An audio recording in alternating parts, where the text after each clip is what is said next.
பரமாத்மா ஸ்வரூபமே. இதுவே சத்தியம் என்பதில் எனக்கு சந்தேகமில்லை. இது சத்தியமாக இருப்பதாலேயே இயற்கையால் எங்கள் அனைவருக்கும் ஏற்படும் சங்கடங்கள் நாசமாகி விரட்டப்பட்டு எங்களுக்கு நல்லதே நடக்கட்டும். ஆத்மா இயற்கை என்று தனியாக தெரிந்தாலும் பிரளய காலத்தில் இவை அனைத்தும் தன்னிடம் ஒடுங்கும் போது இவை அனைத்தும் உண்மையில் ஒன்றுதான் என்ற ஞான அனுபவம் பகவானுக்கு சுயமாகவே இருப்பதால் பேத பாவனை இல்லாமல் இருக்கிறார். தன் மாயையை கொண்டே தன் சக்தியை கொண்டே சங்கு சக்கரம் போன்ற பூஷணங்களாகவும் ஆயுதங்களாகவும் விபவ அவதாரங்களும் அர்ச்சா அவதார ரூபங்களாகவும் ராமகிருஷ்ண நரசிம்ம பரசுராம போன்ற நாமங்களாகவும் தன்னை காட்டிக்கொள்கிறார். இப்படி சத்திய ஸ்வரூபியான அனைத்தையும் அறிந்துள்ள பகவான் ஹரி அவருடைய அனைத்து ரூபங்களாலும் என்னை எங்கும் எப்பொழுதும் பரவியிருந்து காக்கட்டும். அனைத்து மூலைகளிலும் அனைத்து திசைகளிலும் மேலும் கீழும் அனைத்து பக்கங்களிலும் உள்ளும் புறமும் நரசிம்ம பகவான் காக்கட்டும். திவ்யமான தேஜஸ் உடைய நரசிம்ம பகவான் தனது அட்டகாசமான கர்ஜனையால் நம்மை அழிக்க வரும் பயத்தையும் லோகத்தால் வரும் பயத்தையும் போக்கி அனைவருக்கும் ஆரோக்கியத்தை தரட்டும். இந்திர தேவா, என்னால் இப்போது சொல்லப்பட்ட நாராயண கவசத்தை கொண்டு நீ பாதுகாக்கப்பட்டு அசுர படைகளை எளிதாக வென்று புகழ் அடைவாய்.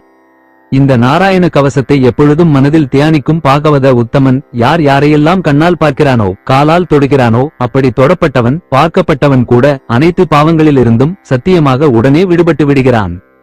ராஜ தண்டனை, திருடர் பயம், கிரக தோஷங்கள், நோய்கள் போன்றவற்றால் ஏற்படும் துன்பங்களால் துளியும் பயப்படாமல் நாராயண கவசம் என்ற இந்த வித்தையை எப்பொழுதும் மனதில் தியானிப்பவன் அனைத்து சமயத்திலும் மகாவிஷ்ணுவால் பாதுகாக்கப்பட்டு கொண்டே இருக்கிறான். முன்பு ஒரு காலத்தில் கௌசீக கோத்திரத்தில் பிறந்த ஒரு பிரம்மச்சாரி பிராமணன் இந்த நாராயண கவசம் என்ற வித்தியை உபதேசம் பெற்று தினமும் அனுசந்தானம் செய்து கொண்டு இருந்தான்.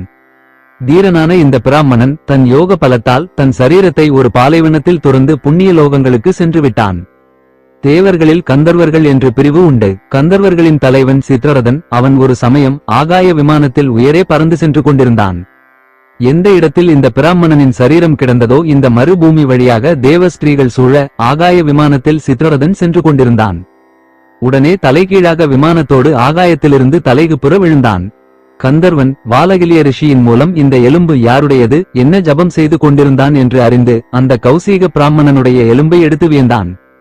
வாலகிலிய ரிஷி சொன்ன அறிவுரைப்படி அந்த பிராமணனின் எலும்பை கிழக்கு நோக்கி பாயும் சரஸ்வதி நதியில் போட்டுவிட்டு சரஸ்வதி நதியில் ஸ்நானம் செய்துவிட்டு தன் இருப்பிடமான தேவலோகம் சென்றான். ஸ்ரீசுகபிரம்ம ரிஷி பரீட்சித் மன்னரிடம் சொல்கிறார், பயம் ஏற்படும் காலங்களில் யார் இந்த நாராயண கவசத்தை கேட்டு நம்பிக்கையுடன் மனதில் அனுசந்தானம் செய்கிறார்களோ அந்த நமஸ்கரிக்கத்தக்க மகாத்மாக்கள் அனைத்து வித பயத்திலிருந்தும் விடுபடுவார்கள். இந்த நாராயண கவசம் என்ற வித்தியை 1000 கண்களுடைய இந்திரன் தேவர்களின் புரோகிதனாய் இருக்கும் விஸ்வரூபனிடமிருந்து பெற்றார். இந்திர தேவன் அசுரர்களை போரில் வென்று 3 உலக ஐஸ்வர்யங்களையும் அனுபவித்தான். இந்த நாராயண கவசம் ஸ்ரீமத் பாகவத்தில் உள்ளது.